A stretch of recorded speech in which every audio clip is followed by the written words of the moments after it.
Previously on Divorce Court. I've been playing cat and mouse with addiction for a long time, and we can't be together. If just one of us is clean and one's not, it just doesn't work. Tyler and I have had a very tumultuous relationship because I've always blamed him for Samantha's addiction. I feel like a lot of anger towards me has to do with the fact that the culture I live in, the color of my skin, the color of my friend's skin. And it is my understanding, Mr. Critchlow, you introduced her to heroin. Yes, I did. Divorce Court is now in session. Good day, ladies and gentlemen. I'm reconvening the matter of Samantha Jackman and Tyler Critchlow. You are here on or before your vows because y'all in love, want to get married, but we got a few little problems and bumps along the way. Mrs. Jackman is here, Samantha's mother, and you've admitted to an addiction. We've talked about you starting before you met Mr. Critchlow, but at some point he introduced you to heroin. Mrs. Jackman, tell me what it is you really feel and what's on your heart. What's in my heart is I want my daughter back. For years, she hasn't been my daughter anymore. And I think back to how things used to be, and maybe that's part of my anger toward Tyler, is because she never used to be that way. Mm-hmm. And I just want us to be a family. Tell me about the letter that she gave you at your office. I thought that was extraordinary. She came to my office begging for money. And, you know, I try every time not to give it to her. And she said, Mom, if you don't give it to me, I'm gonna go out to the car and get you the letter that I wrote you to say goodbye, because I'm gonna kill myself. And she said it before, but the look on her face, it scared me. Yeah, and a lot of parents are held hostage by that. I've got to do this to save her. What I say in general to that is that an addiction is suicide on an installment plan. So you're just pushing the payments out a little further, so that even if you had said no and whatever happened, you didn't do it. The addiction did it. And you need to believe that no matter what happens forward, if you say no, the addiction did it, not you. Ms. Jackman, how do you feel at this juncture? Are you, I mean, I know you gotta feel bad because you're crying. Absolutely. It's terrible to see your mom upset and all that kind of stuff. But you gotta know, it's nothing personal. Mm-mm. It never is. Tell her that. It's really not. That day at your work, I needed money to go get Suboxone, which takes away all the withdrawals. And I didn't want to go get high. I wanted to go to the clinic and get medicine.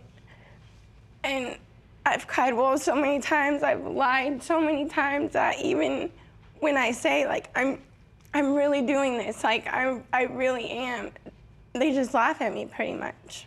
And that's understandable. He's been untrue so often. Mm-hmm. That I get angry at myself. That's why I do those things that part of me doesn't mean, because I do know who I was and I do know who I can be again without this demon drug inside me. So I'm sorry. Ms. Jackman, what role do you believe Tyler has played in your addiction? Because your mom thinks one, and it's always easier to blame an outside force than it is the person you're like, because you love her. You know what I kind of say? But and be honest about it, because he does contribute in some way. What do you believe is the role he played in your addiction? A lifesaver. I do get that, the enabling part, especially since he has gotten clean since then.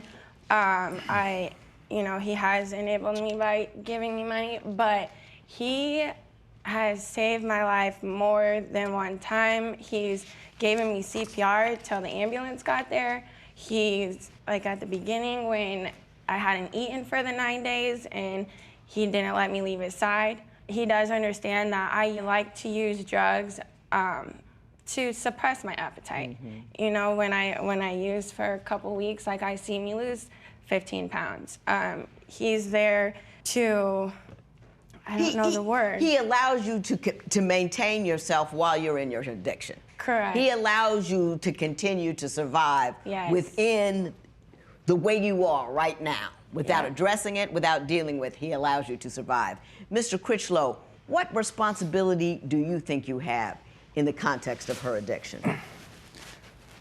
I think, first and foremost, like you said, I introduced her to it. It was something that, at the time, I thought I had a great handle on. I thought I was, I can never be beaten by drugs. It was just something fun to do. Yeah, nothing it was that just could something take fun over. to do at the time, and I think it didn't really hit me that there was a huge problem and the role I was playing until she did overdose and about died. And I did have to sit there and do CPR on her, and then when it was all said and done, I used after that.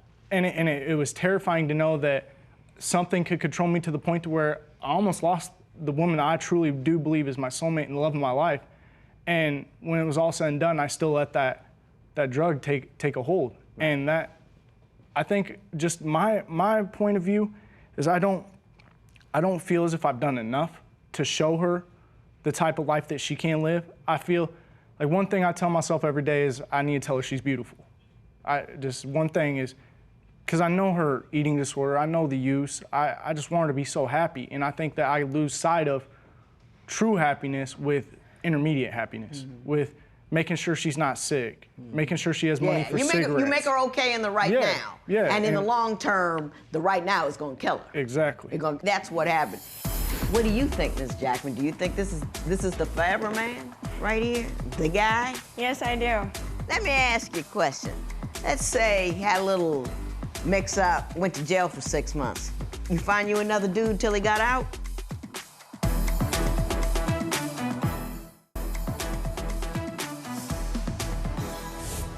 Let's talk about that relationship. Would you like it to end? I think it would be healthy for them to get better alone and then see what it's like, because Tyler never had the pleasure of knowing her before addiction.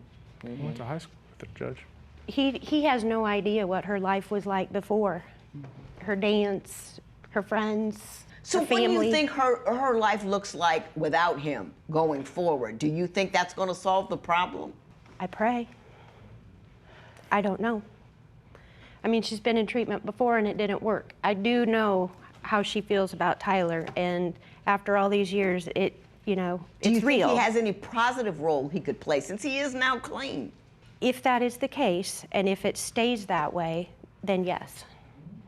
What do you think, Ms. Jackman? Do you think this is the forever man right here? The guy? Yes, I do.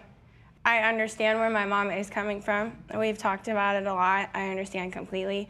When I got out of treatment, I did, it didn't work. But if you recall, we weren't together when I got out of treatment. I was living with you, and we were not together. I had broke that off because I thought that that's exactly. Let me ask you a what question. happened. Let's say he had a little mix-up, went to jail for 6 months. You find you another dude till he got out? No. Honestly speaking, if I was clean, then absolutely not. But if you're using, If I was using, I feel if he went to jail for 6 months, then I would find another man that was using that could. did you hear provide. that, Mom? Yep. I want you to hear that. I'm speechless. And that's very, very true about her. When he went in and she was out, she got somebody else to do his job for him, which is to maintain her in her addiction. She's using you for that too, but it ain't him. I'm not gonna leave this here the way it is. We have people here that are gonna help you because I think you're good people. I think that, whether or not you should get married, which was the questions that you were gonna ask me, is not relevant at this juncture. The help is relevant, and we're gonna do something to help. A few years ago, you became a different person, and you hurt your family beyond words. Sam, I am begging you to get help. I firmly believe that if you don't, you're gonna die. Your whole family loves you, and we want you back the way you were before drugs took over your life.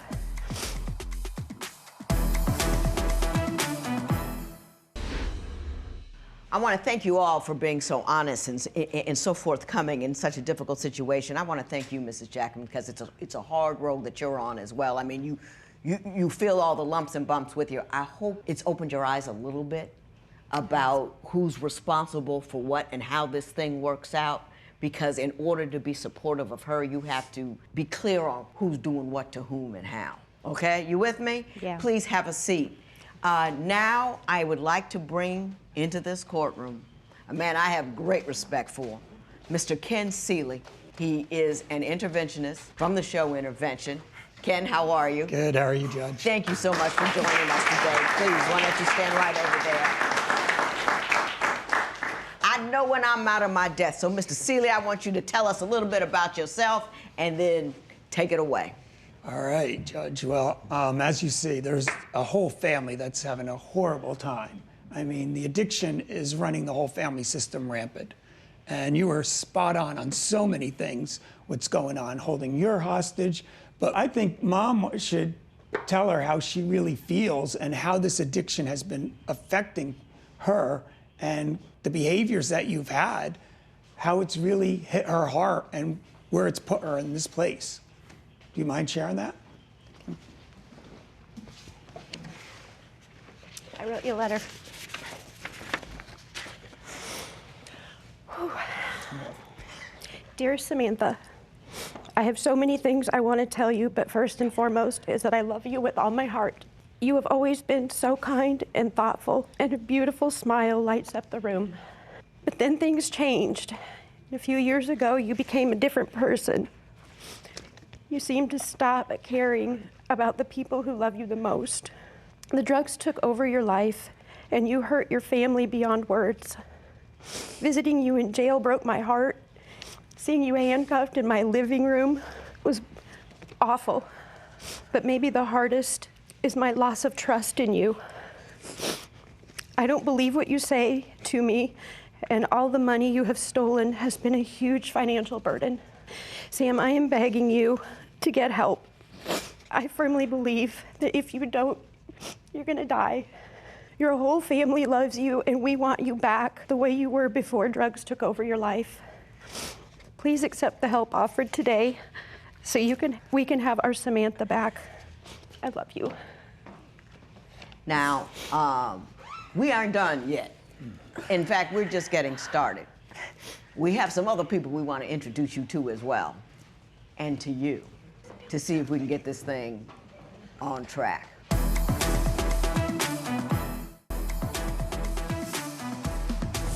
I'm going to let Ken really explain what's going on here, but I do want to introduce two people I have in the audience, a Ms. Camilla Balcom, the Executive Director of Shades of Hope, and Mr. Yama Azar, and he's got something for you. Ken, why don't you tell me who they are and what they're doing here?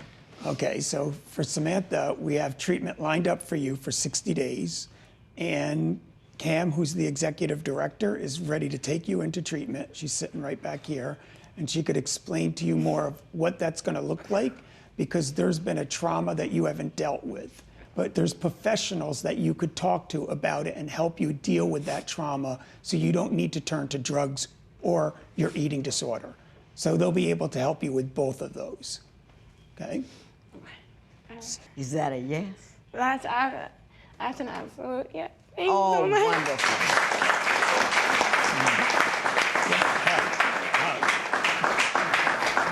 Now, while they're hugging, you tell Mr. Critchlow why Mr. Azar is here. Well, Dr. Azar is here. He's taking you to Laguna Beach if you choose to get help. And Laguna Beach has a 60-day treatment facility for you because you're going to need to know how to speak the same language. And I think that you may not be using hard drugs. Are you using anything right now? I smoke marijuana. Yeah, see, you're not going to be able to do that when she comes back. So you're going to need the tools necessary to deal with what your addiction was and where that started from. And so Dr. Azar could help you with that. And Dr. Azar is sitting right back there next to Ms. Balcom. So what say you, Mr. Critchlow? I'll do it for you. So that's a... Yes, I'll go. There you go. You both have to be completely healthy in order for this thing to work. So I am going to ask you to just join the people that are going to take you and turn your life around and go forth. But I want to tell the mom. Oh, she please, has go right something ahead. else. I think if you don't mind coming up here, because we all know enabling in this with this disease is the #1 killer. Right. The mom, the families, they don't know how to say no. Like when you said she's being held hostage by the disease, saying, I'm going to kill myself. You know, mom can't live that way anymore. And so moving forward, I'm going to work with your mom and your dad and hopefully your sister. And I'm going to work with them to set forth on how to only support your recovery and say no more to your disease. So, Mom, you want to tell her how you're going to put an end to that starting today? Starting today, no more support, financially or otherwise, unless you're sober. And then I will do what I can to help you. But the days of breaking into my home, into my desk at work, and taking things, I can't do it anymore. And I won't do it anymore. And if you promise to do this and stay and complete the program and try when you get home, I will be there for you every step of the way. And Tyler as well. And if she tries to leave treatment early, or if she picks up a drink or a drug when she gets out, what are you prepared to do? Call the police. And For we'll what? drug court. When one member of the family's sick, it's usually everybody sick in some way or another. There's a hurt and a pain and an emptiness and something really wrong going on there. And the only way we can make this work if we're willing to face what's wrong. Thank you so much. Thank you, Ken Seeley and Yama Azar. And Excuse me, Judge. Before we go, could I talk to her for just 1 second? Go ahead. Thank you. I love you. And it's going to be amazing. And I'll do anything to be with you and prove that to you. Oh, God, no. Can you marry me? Yeah. Be sober? No. Thank you. Now let me say something to you, Mr. Critchlow. I hate to step all over your proposal, but let me say this. It's a sweet moment and all of that, but you guys are a long way from being together like that. Long, long way. And people get all excited and get engaged and want to go all over there, but you're a long way from that. You with me? Absolutely, Judge. Very, very long way. Yes, ma'am. All right. I know you're distraught. Did it Good show? luck to each and every one of you. This matter is adjourned.